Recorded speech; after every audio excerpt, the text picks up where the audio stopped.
안녕하세요. 아이들을 키우고 있는 평범한 여자입니다. 육아로 정신 없을 때는 언제 다 키우나 싶었는데 지금은 벌써 큰아들이 유치원에 다니고 있어요. 역시 자식을 키워봐야 부모 마음 안다는 말이 딱 맞습니다. 저도 친오빠랑 둘이 남매로 컸기 때문에 지금 아들 하나, 딸 하나 키우다 보니까 부모님 마음이 이해가 가네요. 그런데 이렇게 자식 키우고 있는 입장에서도 참 이해할 수 없는 한 분이 있습니다. 바로 어머님이세요. 지금이야 같이 보낸 세월이 있어서 참 귀여운 어머님이지만 예전에는 정말 이해할 수 없는 분이셨습니다. 처음 시댁에 인사를 갔을 때도 정말 특이한 분이구나 싶기는 했어요. 주변에 꼭 아기는 없는데 사람 속 터지게 하는 사람들 한 명쯤 있지 않나요? 딱 그런 종류의 시모였습니다. 요즘은 시모가 이상한 말을 해도 그런 분이 아니라는 걸 잘 알죠. 하지만 이렇게 시모와 잘 지낼 수 있기까지 7년이라는 세월이 걸렸네요. 여기서 사연을 듣다 보면 많은 분들이 고부 갈등으로 힘든 일을 많이 겪고 있는 것 같아 저처럼 이겨낸 사람도 있다는 걸 알려드리고 싶어서 이렇게 사연을 쓰게 됐습니다. 물론 극복하기 어려운 고부 갈등도 있고 무조건 시댁과 잘 지내야 한다는 것도 아니에요. 하지만 제 시모와 비슷한 분이 있다면 저처럼 이겨낸 사람도 있으니 참고해 보시라고 쓰게 됐습니다. 항상 사연을 듣기만 해서 막상 제 이야기를 쓰려고 하니 서론이 좀 길었네요. 지금부터 시모와 제 이야기를 한번 써보도록 하겠습니다. 저는 은행에 다니면서 대출 금융상품을 담당하는 은행원이랍니다. 지금도 일을 하면서 열심히 아이들을 키우고 있습니다. 남편과는 지인의 소개로 만나게 됐어요. 저는 원래도 성격이 신중한 편이라 소개팅을 한번 하더라도 오래 고민을 하는 편이었어요. 그런데 그때는 지인이 중견기업 다니고 재치 있는 사람이라길래 선뜻 소개팅을 나가게 됐어요. 듣던 대로 남편과는 처음 봤을 때부터 대화가 잘 통했습니다. 그래서 남편과 여러 번 밥을 먹고 대화를 하다 연인으로 발전하게 됐어요. 둘 다 30 초반 결혼 정년기의 나이에 만나게 된 사이라 결혼까지 이어지는 것도 자연스러웠죠. 중견기업에 다니면서 남편은 돈도 착실하게 잘 모아둔 상태였어요. 사치 부릴 줄 모르고 허세 없는 모습의 남편이 믿음직스러웠습니다. 그래서 남편과 결혼을 약속하고 처음으로 시댁에 인사를 가게 됐어요. 어른을 찾아뵙고 인사드리는 게 처음이라 엄청 긴장이 되더라고요. 평소 은행에서도 나이 지긋하신 고객분들 상담도 잘 해내던 저였지만 막상 예비 시댁에 인사를 간다니까 너무 긴장이 됐어요. 그래서 시댁으로 인사 가기 며칠 전부터 바짝 긴장하고 있는 저를 보며 남편이 이런 말을 했습니다. 우리 부모님 그렇게 엄하신 분들 아니야. 엄마가 성격이 조금 특이하시긴 한데 나쁘신 분은 아니니까 걱정하지 마. 성격이 특이하시다고? 도저히 감이 안 오네. 우리 집이 나랑 남동생 아버지 이렇게 남자만 셋이 있어서 그런지 우리 엄마 성격을 감당 못 하겠어. 엄마가 좀 특이하긴 해. 근데 정말 나쁜 의도는 아니야. 처음이라 적응 안 될 수도 있는데 정말 나쁜 의도 없는 분이셔. 그러니까 걱정하지 마. 남편은 긴장하는 저를 보면서 시모가 조금 특이하다는 말을 했어요. 근데 이런 말을 듣고 나니까 도무지 종잡을 수가 없었습니다. 특이하다는 기준도 애매하고 정말 만나 뵙기 전까지는 모르겠구나 싶었어요. 그래서 저는 떨리는 마음으로 약속 당일 시댁으로 갔죠. 시부는 식당을 운영하고 계셨고 시모는 전업주부였어요. 그래서 처음에는 제가 집 말고 밖에서 외식을 하자고 했는데 시모가 집에서 제대로 음식 준비해서 먹자면서 집으로 초대했던 겁니다. 아무래도 시부가 식당을 해서 그런지 시모는 시부를 위해 외식보다 집밥을 더 선호한다고 했어요. 그래서 그날 저는 떨리는 마음으로 시댁으로 갔습니다. 그런데 문을 열고 시부모를 마주하면서 인사를 하는데 시모를 보고 정말 깜짝 놀랐어요. 글쎄, 시모가 짙은 와인색으로 된 융 드레스를 입고 있는 겁니다. 순간 웃음이 나올 뻔했죠. 시모는 키 165쯤에 통통한 체형이었어요. 조금 끼는 듯한 융 드레스에 반짝거리는 목걸이, 게다가 화장까지 곱게 하시고 웃으며 저를 맞이해 주셨습니다. 시모를 보자마자 저도 놀랐지만 같이 들어온 남편도 깜짝 놀란 표정이었죠. 그래서 남편은 시모의 옷을 보면서 한숨을 쉬며 말했어요. 엄마, 옷이 이게 뭐야? 왜? 평소에도 이렇게 입고 있잖니. 집에서 입는 홈드레스야. 오늘 처음 보는데 언제 이런 걸 입어? 그냥 편하게 하면 된다니까 왜 그래 또? 얘는 참, 아유, 우리 아들이 엄마 옷에 관심이 없네. 아, 엊그제도 입었는데 일단 들어와. 남편은 시모를 보면서 어이가 없다는 듯이 웃었고 시모와 눈이 마주친 저는 잘 어울리신다고 엄지를 들어 보였어요. 그러자 시모는 저를 보면서 신이 난 듯한 목소리로 말했어요. 이런 융드레스 자주 입는 편인데 이런 색이 처음이라 못 봤다고 하는 것 같네. 이런 옷 소재 좋아해요? 내가 하나 선물로 줄까요? 네? 아, 아니에요, 어머님. 저는 어머님은 키가 크셔서 잘 어울리시는데 저는 잘 안 어울릴 것 같아요. 마음만 받겠습니다. 아유, 어쩜 말도 이렇게 잘할까. 은행원이라고 했죠? 네, 말씀 편하게 해주세요. 그럴까, 그러면? 내가 며느리 되래가 인사 온 건 처음이라 뭘 준비해야 할지 몰라서 고민 많았는데, 진짜 제대로 대접하고 싶어서 신경 많이 썼어. 오늘 많이 먹고 가. 시모는 처음 만나고 대화 몇 마디 했을 뿐인데, 정말 특이한 분이구나, 라는 생각이 들었어요. 여기까지만 봐도 정말 특이하다는 생각 들지 않으시나요? 그래도 남편 말처럼 나쁜 분 같지는 않았어요. 그래서 긴장하고 시댁 갔을 때와 달리 조금은 특이한 시모와 몇 마디 나누면서 긴장이 쭉 풀렸고요. 시모는 조금 특이했지만 유쾌한 성격으로 분위기를 잘 풀어주셨어요. 지금 생각해보니까 시부가 무뚝뚝한 성격이라 그런지 시모가 대화할 상대가 있으면 신나 보였죠. 게다가 아들 둘의 무뚝뚝한 시부와 살아서 시모는 며느리가 생기면 정말 잘해주고 싶었다고 할 정도였습니다. 그날도 처음 며느리 될 사람이 인사 온다고 시모는 정말 근사한 음식을 차리고 계셨어요. 저는 주방으로 가서 시모가 식탁을 안내해 줄 때 식탁에 있는 음식을 보고 당황했습니다. 보통 시댁에 인사 가면 한식으로 준비해 주시지 않나요? 아무래도 요리도 한식이 더 편하고 처음 다 같이 부담 없이 먹기에는 한식이 좋을 거라고 생각했는데 그날 시모가 준비한 음식을 보고 저는 정말 웃음이 났습니다. 시모는 스테이크를 준비해서 한 사람씩 앞에 놔준 거예요. 근데 자리마다 와인잔도 있고 나이프에 포크까지 정말 의아했습니다. 시부는 식탁을 보자마자 시모를 보며 말했어요. 그냥 밥이나 차리지 이게 뭐야? 반찬도 없이 고기만 한 접시 떨렁 주는 사람이 어딨어? 그거 엄청 비싼 고기야. 아, 며느리 될 사람이 오는데 그 정도는 해야지. 아, 누가 이런 걸 좋아해? 이럴 거였으면 내 식당으로 가지 그랬어. 맨날 먹던 것만 먹으면 좋아? 새로운 걸 해줘도 그래. 와인은 누가 먹는다고? 물이나 가져와. 당신이 직접 물 가져다 먹어. 하여튼 식당 하는 사람이 차려주면 고마운 줄을 몰라요. 시모는 시부의 등살에 꿋꿋했어요.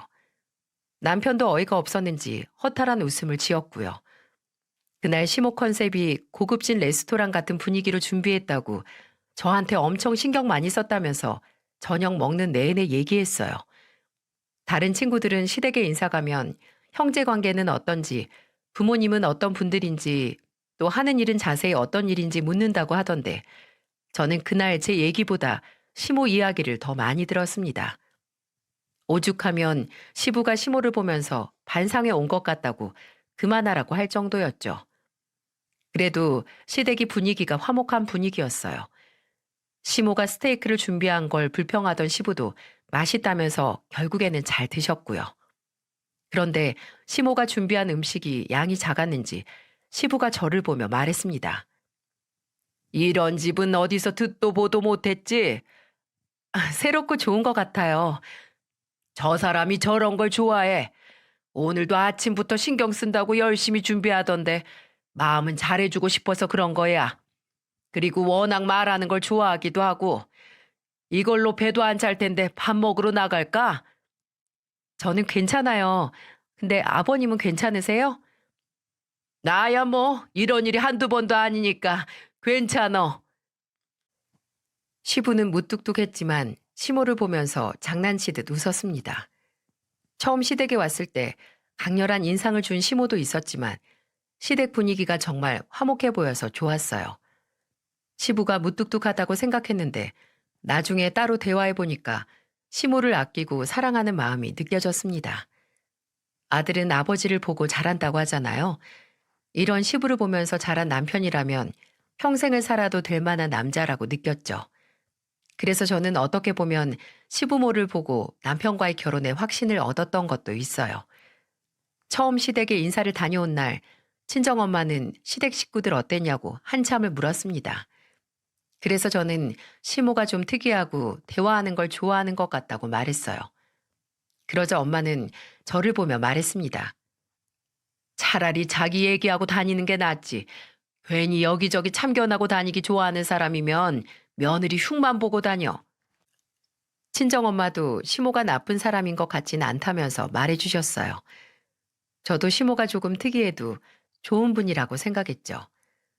그렇게 저와 남편은 양가 어른들의 축복 속에 결혼을 하게 됐어요.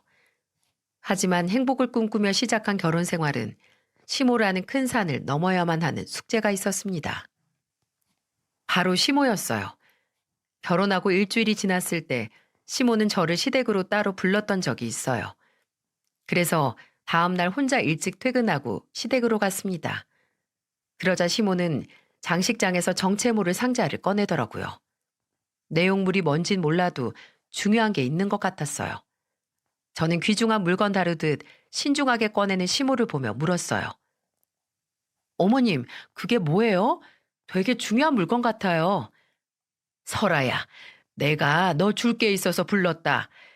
내가 40년 동안 보관했던 건데 며느리 생기면 꼭 주고 싶었던 거야. 내가 네 시어머니인 것처럼 나한테도 시어머니가 있었겠지 않겠니? 이게 그때 어머님이 나한테 주신 물건이야. 정말요? 뭔데요? 40년이면 엄청 귀한 물건일 것 같은데 이렇게 막 보여주셔도 되는 거예요? 그럼 내가 이거 넣어주려고 부른 건데.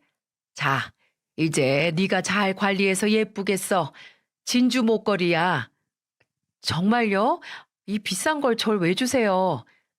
우리 며느리 물려줘야지. 나는 정말 며느리 생기면 꼭 주고 싶었어. 이거 근데 진짜 진주예요? 얘는 나를 뭘로 보고. 그럼 이게 모형인 줄 알아? 딱 봐도 진주잖아. 세상에 이렇게 귀한 거 주셔서 감사드려요.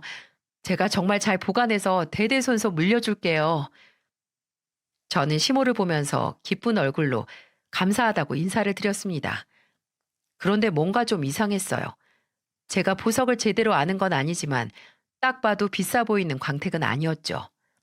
그래서 제가 계속 목걸이를 유심히 보는데 시모가 저를 보며 말했어요. 근데 부탁이 있어. 나이가 드니까 친구들도 그렇고 어딜 가도 다 몸에 금 붙인이 있더라. 근데 나만 없어. 내 손 좀 봐 얘. 허전하지 않어? 아버님이 잘 사주실 것 같은데 안 사주세요? 빚 좋은 개살구야. 네 시아버지 얼마나 알뜰한지 돈 관리도 다 자기가 하고 나는 용돈 타서 쓰잖아. 그러니 갖고 싶어도 살 수가 있나. 그래서 친구들 중에 나만큼 부치가 없어. 아버님이 너무하시네요. 하나 좀 사주시지. 너는 이해력이 떨어지니? 내가 이렇게 말하면 귀한 진주 목걸이 주셨는데 제가 살게요 해야지. 아버님이 너무하다는 말이 왜 나와? 아주 눈치가 없어. 아, 금이요? 근데 요즘 금값이 비싸던데요? 그럼 지금 내가 금만도 못하다는 거냐? 나 선물 주는 게 그렇게 아까워? 아니에요. 금값이 비싸니까 남편이랑 상의해 볼게요. 잘 상의해봐. 그리고 종로 금은방에서 보자. 결국 저한테 바라는 게 있던 시모는 목표를 달성했고 저는 시모가 준 진주 목걸이를 들고 나왔어요. 그런데 아무리 봐도 이상해서 저는 어떤 진주인지 알아봤습니다. 그런데 시모가 준 건 가짜였어요. 동묘시장 혹시 아시나요? 거기서 옛날 용품이나 구제옷 등 이런 걸 파는 곳인데 누가 봐도 거기서 하나 들고 온 것 같은 싸구려였어요. 정말 10,000원도 아니고 5,000원이면 충분히 살 것 같은 가짜였습니다. 정말 기분이 나빴어요. 그래서 이에는 이, 눈에는 눈 작전을 생각하게 됐습니다. 어차피 저와 남편은 결혼하고 나면 양가 어른들을 위해서 선물을 준비할 생각이었어요. 그래서 저는 남편에게 시모 생각을 전달하면서 이렇게 말했죠. 어머님이 금팔찌 해달라고 하시던데 당신은 어떻게 했으면 좋겠어? 갑자기 무슨 금팔찌야? 너무 비쌀 것 같은데? 그렇긴 한데 곧 어머님 생신이기도 하니까 하나 해드리는 건 어때? 지금 금값이 30이 넘던데 부담스럽지 않아? 한 번 사는 인생인데 한 번 해드리자. 대신 우리 엄마도 같이 똑같이 해드리면 되잖아. 양가 부모님이 우리 잘 키워주셔서 이렇게 결혼도 했는데 제대로 해드리자. 그래서 저와 남편은 큰맘 먹고 돈을 마련해서 시모와 친정 엄마 사드릴 금팔찌 살 돈을 준비했어요. 이럴 때 제대로 해드려야 나중에 아쉬운 소리를 안 들을 거라고 생각했어요. 그런데 제가 시모한테 당한 진주 목걸이 사건도 있고 해서 시모와 종로 금은방을 가기 전에 저도 시모를 놀려줄 가짜 금팔찌를 준비해서 갔습니다. 시모는 제가 금팔찌를 사서 왔다니까 입이 귀에 걸린 채로 저를 반겨주셨어요. 그리고 제가 직접 팔찌를 꺼내면서 보여드리니까 시모는 이렇게 말했어요. 왜 나한테 말도 없이 가서 샀어? 손목 사이즈도 재야 될 텐데. 어머님 척 보면 척이죠. 저는 한 번 보면 사이즈 금방 다 알아요. 이거 디자인 제일 잘 나가고 엄청 비싼 거예요. 얼마짜린데? 어머, 내 손목에 채우니까 너무 예쁘다. 나도 내일 가서 자랑해야지. 얼마나 비싸길래 손목에서 빛이 난다, 빛이 나. 이거 근데 얼마짜리냐? 10,000원이요. 뭐? 10,000원? 아니 요즘 금 시세가 얼만데 이게 10,000원이라는 거야? 장난해 지금? 당연하죠. 이거 가짜예요, 어머니. 뭐야? 가짜? 너 지금 먹이겠다는 거야? 어머님도 저 주신 진주 목걸이 가짜였잖아요. 귀신은 속여도 저는 못 속여요. 너 그거 어떻게 알았어? 딱 봐도 가짜인 거 다 티나요. 그리고 금붙이 갖고 싶으셨으면 그냥 말을 하지. 왜 돌아가신 분까지 꺼내면서 거짓말을 하세요? 가짜인 게 뭐가 중요해? 마음이 중요한 거지. 그럼 이 금팔찌도 가짜지만 제 마음은 진짜 진심으로 생각해서 드리는 거니까 잘 받아주세요. 뭐야? 아니 그래도 그렇지. 이걸 어떻게 하고 다녀? 너는 이런 거 할 수 있겠어? 마음만 진짜면 된다면서요, 어머님. 저도 마음은 정말 어머님 위해서 해드린 거예요. 그 덕에 저는 금팔찌 해드릴 돈 굳어서 저녁에 소고기 사 먹어야겠어요. 뭐야? 그래, 내가 너 괜히 놀렸어. 미안하다. 내가 사과할게. 그러니까 나 금팔찌 제대로 하나 해줘라. 솔직하게 말하라면서. 네, 그러니까 어머님, 앞으로는 절대 거짓말 하시지 말고 그냥 말을 하세요. 그래, 알았어. 얼른 가서 금팔찌 해오자. 아유, 신난다. 내가 종로에 받은 금은빵 있어. 시모는 신이 나는지 손가방을 들고 앞장서서 나갔어요. 엉덩이를 실룩거리면서 먼저 걸어가는데 그 모습이 웃기기도 하고 귀엽기도 했어요. 처음에는 저를 속였다는 게 기분이 나쁘기도 했지만 시모가 워낙 특이한 사람이라 생각하려고 했습니다. 그리고 시모는 전업주부여서 시부한테 용돈을 받아서 생활하느라 늘 돈이 없는 상태였어요. 게다가 시부는 워낙 알뜰한 분이라 돈 관리도 엄청 엄격했습니다. 그러니 시모는 갖고 싶은 것도 마음 편히 사본 적이 없다고 했어요. 그래서 제가 정말 큰 마음 먹고 남편과 상의해서 선물로 드렸습니다. 정말 뿌듯했던 건 시모한테 금팔찌를 선물로 드리자 사진까지 찍어서 핸드폰 배경 사진으로 해둔 거예요. 이렇게 좋아하시는데 안 사드렸으면 어쨌을까 모르겠습니다. 지금도 그 팔찌는 아직도 하고 다니시는데 선물 드린 보람이 있네요. 그렇게 시모와 가까워지게 됐습니다. 처음 특이하다고 생각했던 시모를 적응하기에는 꽤 오랜 시간이 걸렸어요. 결혼은 실전이라는 말처럼 막상 가족이 되니까 특이한 점이 한둘이 아니었죠. 하지만 아무리 성격이 유쾌해도 시모도 자식 둔 엄마라는 생각이 번뜩 들었던 적이 있습니다. 하나 있던 시동생이 제가 결혼 당시에 공무원 시험을 준비 중인 상태였어요. 그래서 남편은 가끔씩 시동생 용돈을 주면서 공부 열심히 하라고 응원을 했습니다. 그런데 제가 남편과 결혼하고 한 달 정도 지났을 때 시모는 저한테 전화해서 대뜸 난감한 부탁을 했어요. 은행에서 일하고 점심시간이었는데 시모가 대뜸 전화해서 들뜬 목소리로 이런 부탁을 하시더군요. 혹시 출근했니? 네, 그럼요. 평일이잖아요. 혹시 무슨 일 있으세요? 아니, 무슨 일이 있는 건 아니고, 혹시 주변에 괜찮은 여자 없나 해서 은행에 여직원들 많을 거 아니야. 그렇긴 한데 중간에 주선하는 게 좀 난감해서 저는 잘 안 해서요. 너도 우리 아들 소개로 만난 거잖아. 네, 뭐 그렇긴 한데, 근데 주변에 괜찮은 분 있어서 그러시는 거예요? 누가 어머님한테 중매 부탁했어요? 아니, 네 시동생 혼자 있잖아. 너 결혼한 거 보니까 첫째가 표정도 좋아지고 안정감 있게 잘 사는 걸 보니까 둘째도 장가 보내고 싶어서 그렇지. 네? 그런데 도련님 아직 시험 공부 중인데 어떻게 소개를 받아요? 똑똑해서 시험 금방 붙어. 이럴 때 여자 생기면 시험 공부도 도와주고 좋을 거 아니야. 저는 시모 말을 듣고 기겁을 했어요. 세상에 저한테 대뜸 주변에 괜찮은 여직원 없냐더니 시동생 여자를 소개시켜 주라는 겁니다. 그런데 아무리 여자가 이해심이 바다처럼 넓다고 해도 아직 공무원 시험을 준비 중인 남자를 선뜻 만날 수 있겠습니까? 만날 수야 있겠지만 아무리 생각해도 주변에 소개시켜 줄 사람이 떠오르질 않았어요. 그래서 저는 어머니께 정중한 목소리로 말씀드렸습니다. 그래도 도련님 연애 시작하면 공부에 방해만 될 텐데 그냥 혼자 두는 게 어때요? 사람이 기본적으로 안정감이 있어야지. 그리고 내가 장담하는데 공무원 시험 떡하니 합격하래야. 학교 다닐 때도 공부를 얼마나 잘했는데.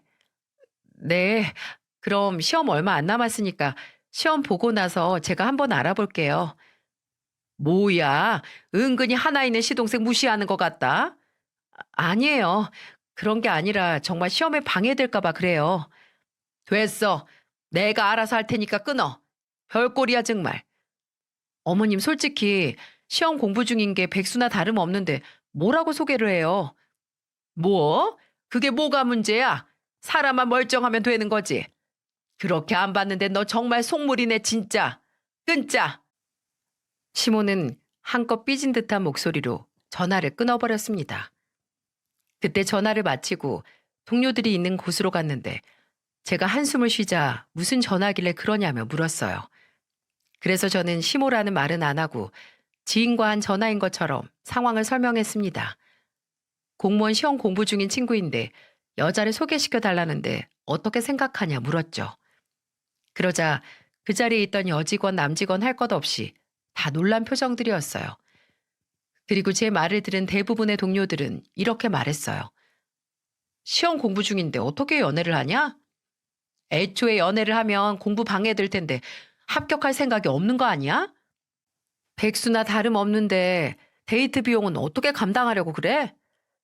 데이트 비용은 있는 사람이 쓰면 되는데 시험 공부 중인 사람 정말 부담스럽다 얘.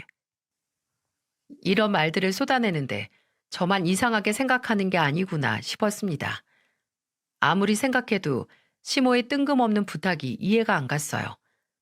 그렇다고 제가 하나 있는 시동생을 무시하는 게 아니라 상황이 연애할 상황이 아니라고 생각했습니다.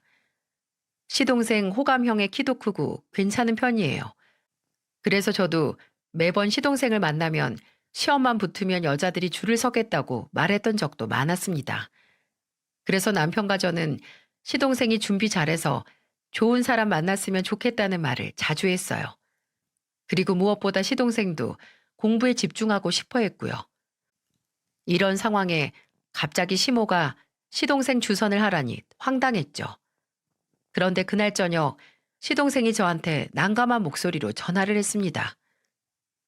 형수님, 죄송해요. 낮에 일 저는 정말 몰랐던 일이에요. 엄마가 형이 잘 사는 거 보니까 저도 얼른 좋은 사람 빨리 만나길 바랬나 봐요. 안 그래도 어머님이 갑자기 전화하셔서 저도 놀랐어요. 며칠 계속 여자 좀 만나라고 하는데 제가 싫다고 몇 번 말해도 도통 듣지를 않으세요. 저도 방금 집에 왔다가 엄마가 하는 말 듣고 이제 알았네요. 괜찮아요, 도련님. 나중에 시험 합격하면 정말 좋은 여자 소개시켜 줄게요. 네네. 아, 그리고 엄마한테는 제가 말 잘할게요. 앞으로는 오늘 같은 일 없을 거예요. 저는 시동생 전화를 받고 오해를 풀었어요. 시모가 중간에서 시동생 의견 묻지도 않고 말했을 것 같다고 생각하긴 했는데 전화해서 사과까지 하는 시동생을 보니까 더 황당하더군요. 남편도 이런 시모와 있던 일을 듣고 어이없는 표정이었어요. 연애가 왜 공부에 도움이 되는지도 모르겠고 결혼한 사이도 아닌데 시험 준비를 누가 선뜻 다 기다려줄 수 있겠습니까? 20대도 아니고 30이 넘어가는 나이에는 진짜 힘든 일이라고 생각했어요.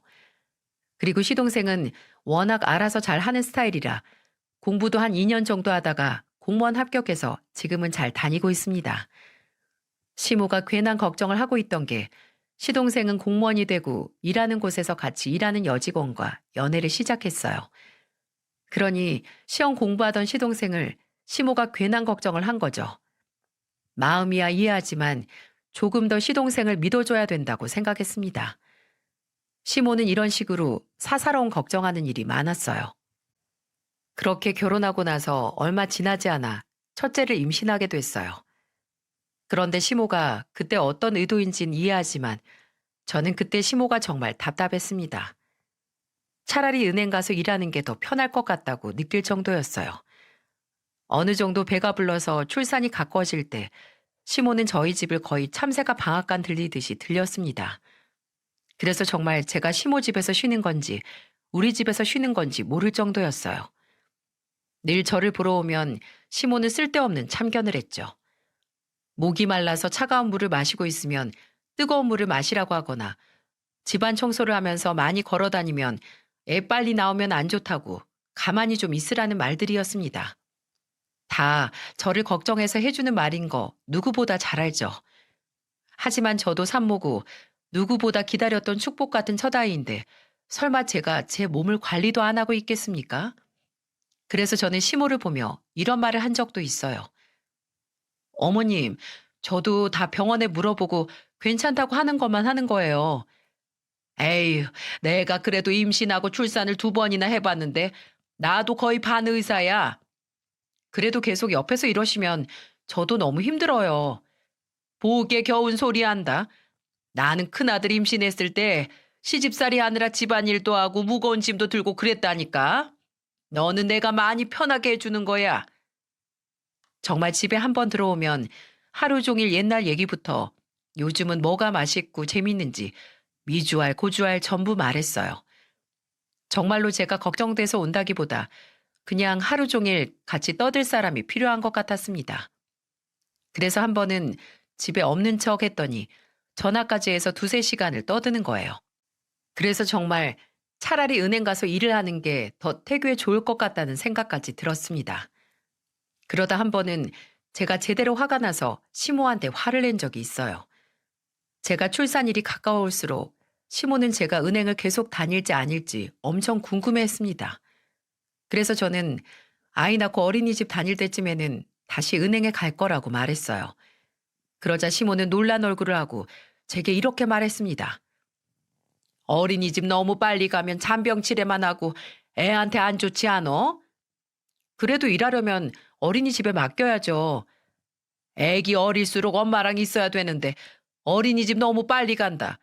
요즘 뉴스에도 어린이집 문제 많다고 맨날 나오던데. 요즘 관리 잘 된 것도 있고 친구가 애기 보내고 있는 곳이 있어서 우선 그쪽으로 생각해 보려고요. 아유, 불쌍하다. 태어나자마자 어린이집 가고 나는 다 내 손으로 애들 다 키웠는데 그래서 그런지 아들 둘이 잘 컸잖아. 안 그래? 너도 될 수 있으면 욕심 부리지 말고 집에서 애 키워. 네 남편 돈 못 버는 것도 아닌데 뭐가 문제야? 아직 태어나지도 않은 애가 왜 불쌍해요? 그리고 저도 다 애 생각해서 어린이집 보내는 거예요. 클수록 하고 싶은 거 많아지면 전부 해주고 싶어서요. 그래도 맞벌이 부부 밑에서 자란 애들은 정서적으로 안 좋아 보여. 엄마가 5살 될 때까지는 키워야 애가 건강하게 자라는 거지. 너도 애 잘 키우고 싶으면 직접 돌봐. 시모는 아직 태어나지도 않은 제 아이를 두고 너무 빨리 어린이집에 간다며 불쌍하다고 말했어요. 그것도 모자라서 맞벌이 부부 밑에서 큰 애들은 정서적으로 좀 불안해 보인다면서 저보고 애를 5살이 될 때까지 제 손으로 키우라는 겁니다. 그런데 제가 애를 어린이집에 보내두고 아예 안 키우겠다는 것도 아니고 어린이집 하원하고 나면 어차피 제가 보게 될 텐데 무엇이 문제인가 싶었죠. 그리고 그때는 시모가 저를 마치 애는 뒷전이고 은행 일이 우선인 사람처럼 말을 해서 괜히 기분이 나빴습니다. 제가 모성애도 없는 엄마처럼 계속해서 저한테 애는 5살까지 키우라는 말을 하루 종일 한 것 같아요. 그래서 저는 시모한테 말했죠. 어머님, 요즘에는 혼자 벌어서 애 먹이고 입히는 거 정말 힘들어요. 저도 다 태어날 애 생각해서 결정한 거고요. 그러니까 돈보다 엄마가 옆에 있어주는 게 중요하다니까. 솔직히 애 낳고 키우는 건 제 몫인데 어머님이 계속 그렇게 말씀하시는 거 불쾌해요. 저도 나중에 애가 잘 크길 바래서 한 선택인데 정말 너무 어머님 생각만 강요하시는 거 아니에요? 누가 내 말대로 하랬어? 말이 그렇다는 거지. 너 친정 부모님도 맞벌이해서 그렇게 다 꼬아듣는 거 아니냐? 뭐라고요? 지금 여기서 저희 부모님 얘기가 왜 나와요? 그렇잖아. 맞벌이 부부 밑에서 큰 사람이랑 똑같네 뭐. 사과하세요. 저희 부모님 한 번도 자식들한테 민폐 끼치거나 일 바쁘다고 소홀하신 적 없어요. 그리고 저도 일하면서 열심히 사는 부모님 보면서 배우고 자란 것도 많고요. 어이구, 그래. 내가 아주 못할 말 했다. 시어머니가 말하면 그런가 보다 하고 새겨드리면 될걸. 뭐가 이렇게 날이 서게 들어. 저도 되도록 좋게 듣고 싶은데 어머님이 제 친정 부모님 얘기까지 하면서 말씀하시는데 어떻게 좋게 들어요? 그래, 내 탓이다, 그래. 시모는 제가 단호하게 말하자 괜히 심술을 부리면서 나갔어요. 그런데 정말 그날은 시모 말을 듣고 그냥 넘길 수가 없었습니다. 저희 부모님이 맞벌이를 해서 제가 이렇게 꼬아듣고 있냐는 말은 참을 수가 없었죠. 부모님이 맞벌이 하시면서 저를 키워주셨지만 정말로 저는 불안함을 느끼거나 힘들게 큰 적이 없었습니다. 오히려 아침 일찍 출근하고 돌아오셔서 저와 동생들 돌봐주시고 성실하셨어요. 그리고 그런 규칙적이고 성실한 부모님을 보고 자라서 책임감 있게 잘 자랐다고 생각했습니다. 그런데 시모는 저를 보면서 친정이 맞벌이를 해서 그런 거냐면서 조롱하니까 기분이 나빴어요. 그래서 저도 참다 못해 한마디 했던 거죠. 이 일을 남편에게 털어놓자 남편은 저한테 사과를 하더군요. 그리고는 제게 이렇게 말했어요. 우리 엄마 한 말 미안해. 내가 다신 그러지 말라고 말할게. 그냥 이제는 집에 좀 그만 오라고 할게. 나 정말 참을 만큼 참았던 거 알지? 어머님 의도에 좋은 뜻인 거 알지?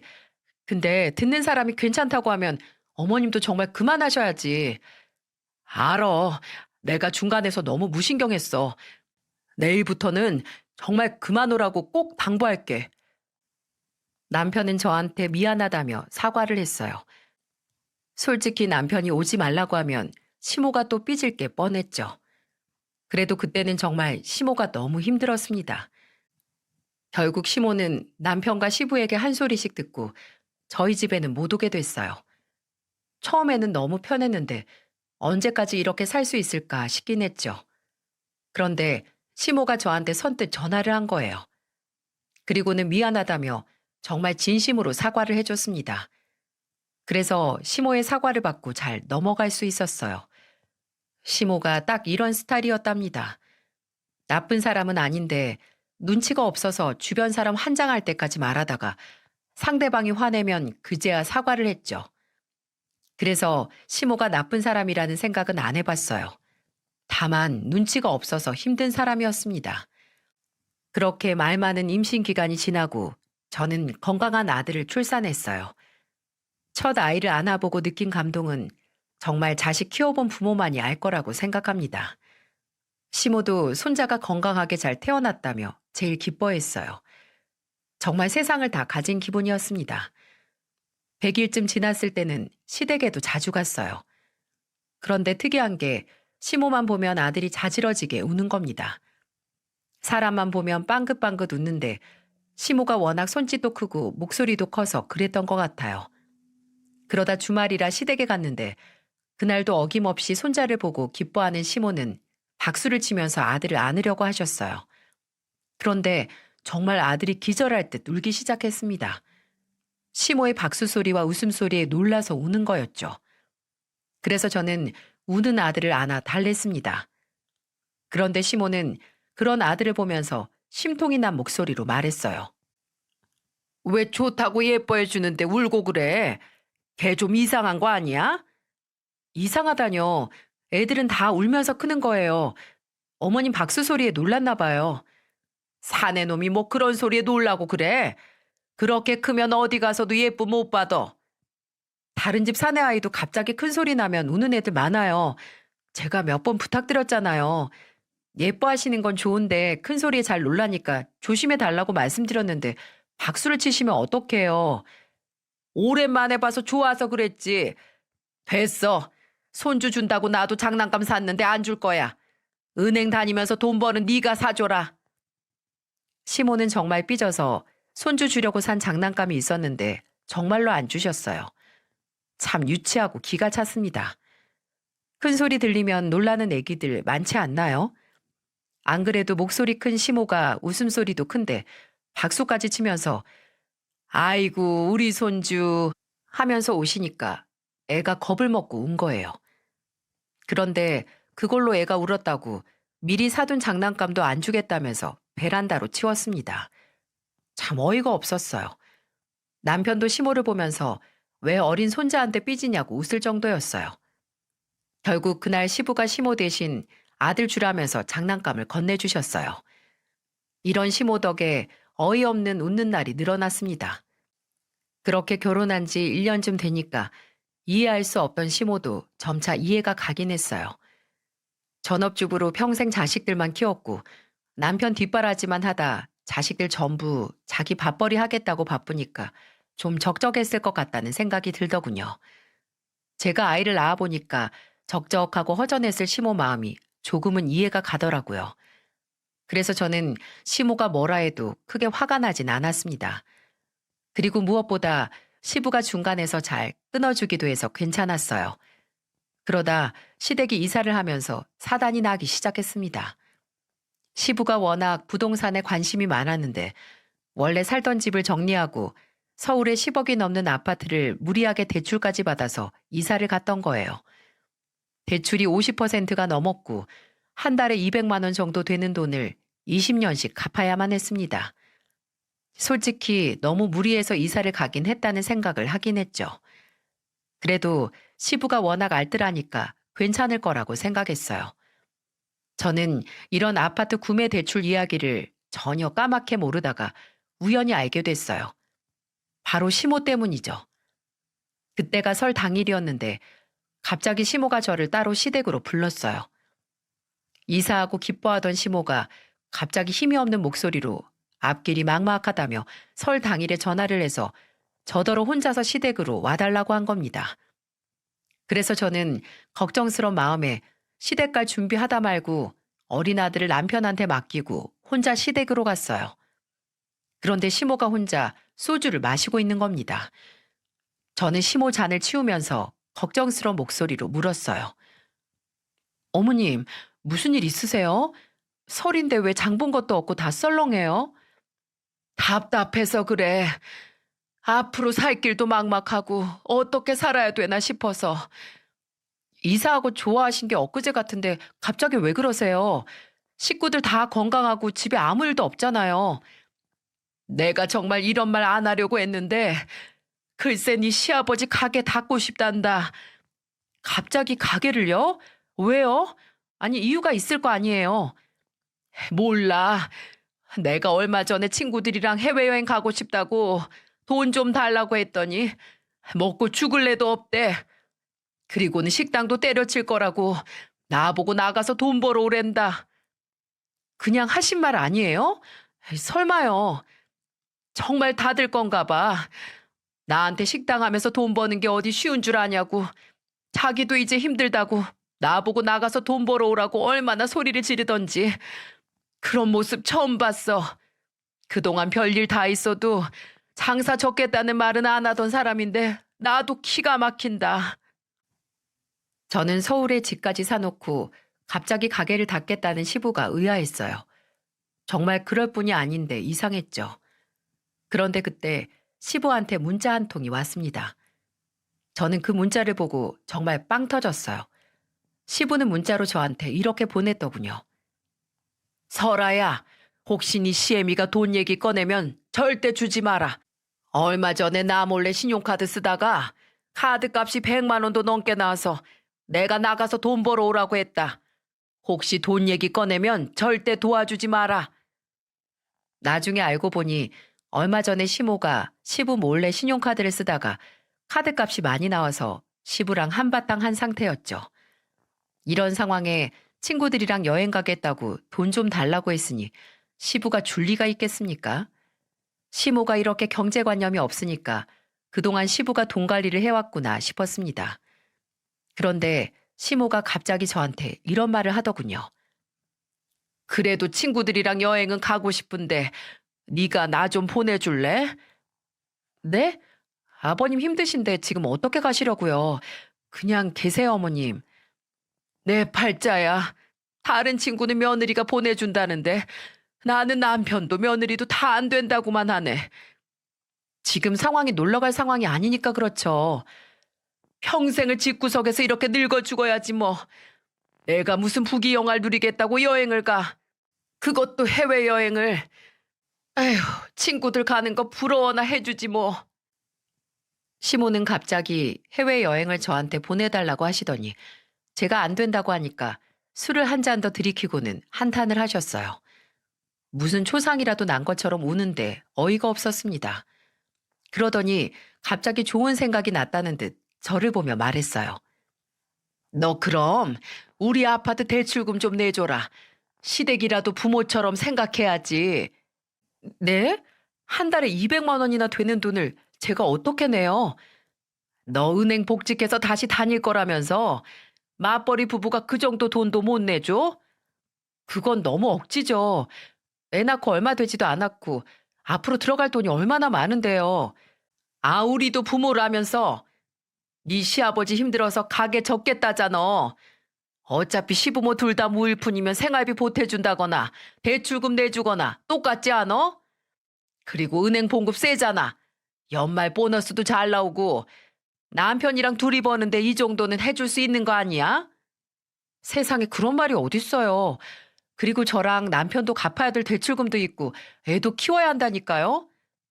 누가 공짜로 내달래? 나중에 이 아파트 유산으로 물려주마. 20년만 눈 딱 감고 내줘. 손해보는 장사는 아니잖아. 저는 시모의 말에 전혀 공감이 안 됐습니다. 대체 한 달에 200이나 되는 대출금을 내면서 거의 은행 집이나 다름없는 집을 유산으로 주겠다니 이해를 할 수 없었어요.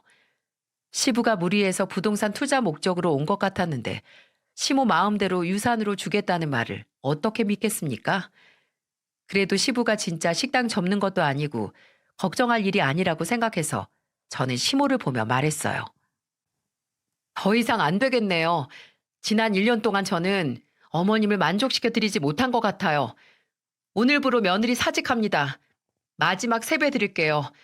그리고 세뱃돈은 필요 없고요. 뭐야? 아니 그게 지금 무슨 말이야? 말 그대로예요. 이렇게 바라시는 게 많은데 제가 도저히 어머님 며느리도 안 맞는 것 같아요. 알아서 척척 알아듣고 대출금 20년 동안 꾸준히 갚아줄 수 있는 능력 있고 인품 좋은 며느리 찾아보세요. 저는 이만 가볼게요. 정말 시모한테 세배를 하고 저는 가방을 들고 현관으로 갔어요. 그러자 시모는 다급하게 쫓아와 제 어깨를 붙잡으면서 말했습니다. 너 어디 가? 지금 어디 가는 거야? 어머님, 아니죠. 아주머님, 저 방금 며느리 그만둬서 남남이에요. 뭐야? 아니 설날에 이게 무슨 말이야? 나 그냥 해본 소리야. 네가 해준다고 나섰어도 정말 그렇게 지낼 마음 없었어. 미안해. 다 장난이야. 넌 그걸 진심으로 들었어? 너 진짜 귀여운 구석이 있었네. 아이고, 우리 예쁜 며느리. 시모는 갑자기 제 볼을 잡고 예쁜 며느리라며 칭찬을 하더군요. 그러자 저도 빵 터지고 말았죠. 결국 시모는 저한테 진심으로 사과를 했고 그때 마침 시부가 들어왔습니다. 시부는 시모와 같이 있는 저를 보고는 자초지종을 물었어요. 그래서 모든 사실을 알게 된 시부는 시모를 보며 말했습니다. 당신이 돈 흥청망청 쓴 건 생각도 안 하고 괜히 며느리를 털어먹으려고 그래. 미안해. 아니 난 진짜로 당신이 다 접는 줄 알고 급해서 그랬어. 당신이 밖에서 돈 버는 게 쉬운 줄 알고 함부로 쓰니까 그렇지. 앞으로 용돈도 없어. 나가서 소일거리라도 찾아봐. 여보, 그래도 한 번만. 내가 앞으로는 절대 신용카드 함부로 안 쓸게. 당신은 나가서 돈을 벌어야 정신을 차려. 얼른 일자리 알아봐. 일을 해야 며느리한테 이상한 트집을 안 잡지. 결국 시모는 새해부터 일자리를 알아보기로 했고 그날 남편은 그 해프닝이 지난 후 아들을 데리고 시댁으로 왔어요. 모든 얘기를 다 듣고 나서야 웃음을 빵 하고 터뜨렸습니다. 결혼 1년 후 새해부터 정말 시모 덕에 웃음 넘치는 시작이었어요. 그날 이후 시모는 설이 지나고 일을 시작했습니다. 큰 돈은 아니지만 작은 일을 하는 게 성취감도 느끼고 좋다면서 기뻐했어요. 어쩌면 시모는 성취감을 느끼고 싶었는지도 모른다는 생각이 들었습니다. 옛말에 범 같은 시어머니도 황등같이 휘어 살랬다는 말처럼 어려운 시모도 싹싹하고 성의껏 대하면 집안이 화목해지는 것 같아요. 제가 만약 무조건 말도 안 통하고 특이한 시모라고 무시하고 살았다면 지금처럼 화목한 가정을 이루지는 못했을 것 같습니다. 다 생각하기 나름인 것 같아요. 안 좋게 생각하면 한도 끝도 없고 좋게 생각하면 또 좋아지는 일도 있는 것 같습니다. 저는 앞으로도 능력 있는 며느리 말고 다정한 며느리로 남고 싶네요. 그래서 제 자식들에게도 단란한 가정을 물려주고 싶습니다. 지금은 큰애도 훌쩍 커서 유치원에 다니고 둘째 딸은 어린이집에 다니고 있어요. 시모는 여전히 소일거리를 하면서 손주들 간식 사주는 재미로 사십니다.